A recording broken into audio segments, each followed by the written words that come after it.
এই তথ্য শুধুমাত্র শিক্ষাগত উদ্দেশ্যে এবং বিনিয়োগের সিদ্ধান্ত নেওয়ার আগে আপনার নিজের বিশ্লেষণ করা এবং একজন আর্থিক উপদেষ্টার সাথে পরামর্শ করা অত্যন্ত গুরুত্বপূর্ণ।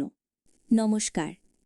শুক্রবারের নিফটি তার বর্তমান মূল্য অর্থাৎ মার্চ 14 তারিখে 2026-এ ক্লোজ হয়েছে প্রায় 23,151.50 কাছাকাছি। নিফটি 1 ঘন্টার চার্টে তার গুরুত্বপূর্ণ সাপোর্ট 23,188 ব্রেক করতে লক্ষ্য করা গেছে। শুক্রবারের পতন নিফটির দীর্ঘমেয়াদী বুলিশ ট্রেন্ডকে বড় প্রশ্নের মুখে ফেলেছে। যদি আরএসআই বর্তমানে ওভারসোল্ড জোনের কাছাকাছি থাকলেও কোনো রিভার্সাল সংকেত এখন লক্ষ্য করার মতো নেই।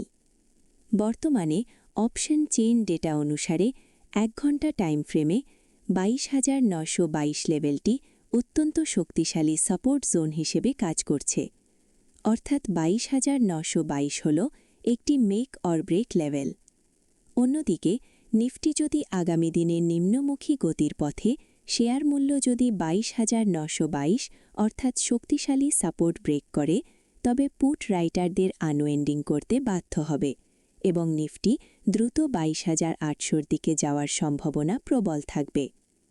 এইবার যদি ডেইলি টাইম ফ্রেমে টেকনিক্যাল অ্যানালিসিস করি EMA 50 এবং EMA 200 পিরিয়ডের মাধ্যমে, তাহলে লক্ষ্য করবেন বর্তমানে নিফটি মূল্য 23,151.50 দাঁড়িয়ে রয়েছে। লক্ষ্য রাখার বিষয় হল নিফটি বর্তমানে EMA 200 প্রায় 25,153 নিচে বিরাজমান করছে, অর্থাৎ স্ট্রং সাপোর্টের ব্রেকডাউন লক্ষ্য করা যাচ্ছে। আগামীকাল অর্থাৎ সোমবার নিফটিতে যদি ইন্ট্রাডেতে ট্রেড প্ল্যান করি, তাহলে 15 মিনিট টাইম ফ্রেমে টেকনিক্যাল চার্ট অ্যানালিসিস করলে লক্ষ্য করা যাচ্ছে 23,251 হল দিনের মূল বা কেন্দ্রীয় লেভেল। নিফটি যদি এই 23,251-র উপরে ট্রেড করে, তবে দিনের মেজাজ বুলিশ থাকার সম্ভাবনা বেশি।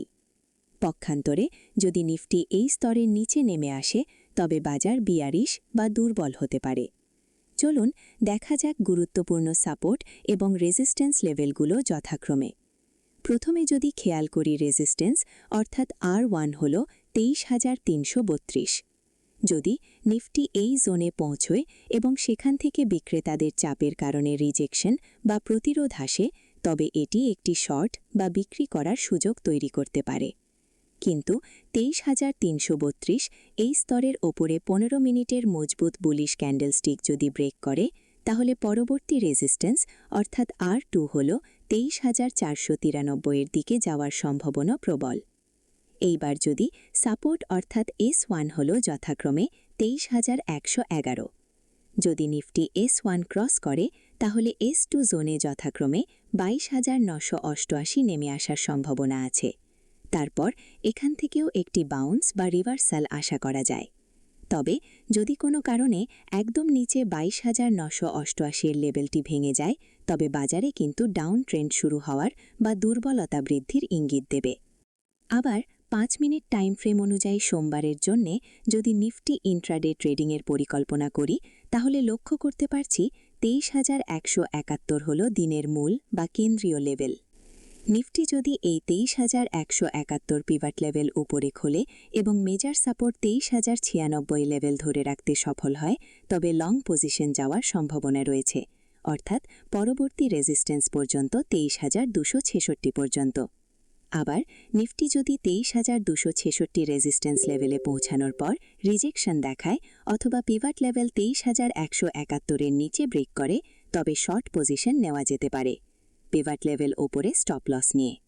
নিফটি যদি 23,366 ওপরে অর্থাৎ মেজর রেজিস্ট্যান্স ওপরের দিকে ব্রেক করে, তাহলে নিফটিতে একটি বুলিশ মোমেন্টাম বজায় থাকার প্রবণতা আছে।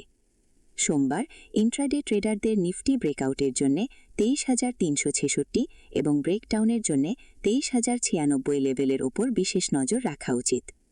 শুক্রবার মার্চ 14, 2026 তারিখে বিদেশি প্রাতিষ্ঠানিক বিনিয়োগকারী অর্থাৎ FII এর পক্ষ থেকে ক্যাশ মার্কেটে নেট বিক্রয় বাজারে অর্থাৎ 10,716.64 কোটি টাকা, যার নেতিবাচক সংকেত নির্দেশ করছে, এবং DII এর পক্ষ থেকে ক্রমাগত নেট ক্রয়, যা আভ্যন্তরীণ বাজারে আস্থা এবং শক্তিশালী সাপোর্ট দিতে সহায়তা করছে, কিন্তু শুক্রবার ডিআইআই ৯,৯৭৭.42 কোটি টাকার নেট ক্রয় করেছে। ক্যাশ মার্কেটে শুক্রবার এফআইআইরা প্রায় 10,700 কোটি টাকার শেয়ার বিক্রি করেছে, যা গত কয়েক মাসের মধ্যে অন্যতম বড় সেলিং। মূলত তেলের দাম বৃদ্ধি এবং ডলার ইন্ডেক্স শক্তিশালী হওয়ায় তারা ভারতীয় বাজার থেকে পুঁজি সরিয়ে নিচ্ছে। মনে রাখবেন, সোমবার বাজার খোলার পর প্রথম 30 মিনিট কোনো বড় পজিশন নেবেন না। দেখুন ডিআইআইরা 23,000 স্তরে বাজারকে ধরে রাখতে পারছে কিনা।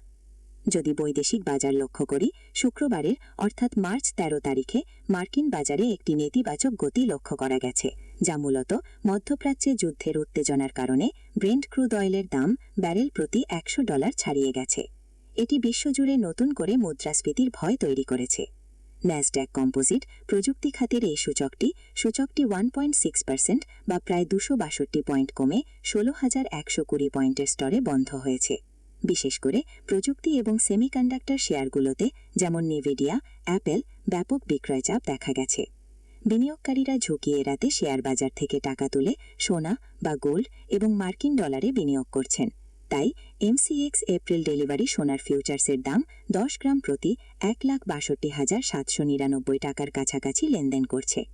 যুদ্ধের কারণে অপরিশোধিত তেলের দাম বাড়লে মুদ্রাস্ফীতি বৃদ্ধি পায়। সোনা ঐতিহাসিকভাবে মুদ্রাস্ফীতির বিরুদ্ধে সেরা ডায়াল হিসেবে কাজ করে, যা সোনার দামকে আরও উঁচুতে ঠেলে দিতে সক্ষম হয়েছে। আজকের জন্য এই পর্যন্ত। সবাই ভালো থাকবেন। নমস্কার।